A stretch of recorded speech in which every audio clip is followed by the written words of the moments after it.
Je voudrais faire un petit hommage à un homme qui est pour moi la passerelle entre ce cinéma de Duvivier, Grémillon, Carnet, Renoir et tant d'autres, et notre génération à nous, et qui a joué avec eux un peu plus tard.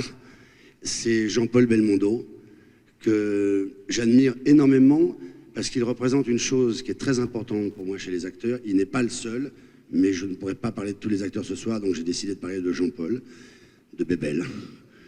Il a cette empathie avec le public où tout le monde se dit c'est vrai que lui, c'est vous. Et je me souviens d'une anecdote, un déjeuner où j'étais, où il racontait à Claude Lelouch une histoire qui m'avait absolument fasciné. Il racontait qu'il avait pris un avion un jour et qu'il y avait eu des tumultes dans l'avion pour aller à Rome ou à Milan, je ne sais pas où. Et à un moment, il y a eu un petit problème d'un des réacteurs, qui n'est pas grave du tout, mais dans ce cas-là, il faut se poser au plus rapidement.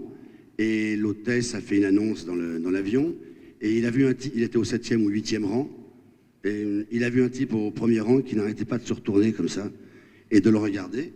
Et tout d'un coup, le type a défait sa ceinture, il s'est levé dans le couloir, il a regardé, il a fixé Belmondo, il a descendu le rang, il est arrivé comme ça, il l'a empoigné, il a fait « Monsieur Belmondo, faites quelque chose ». Et ça, pour moi... Ça, pour moi, c'est... Pardon.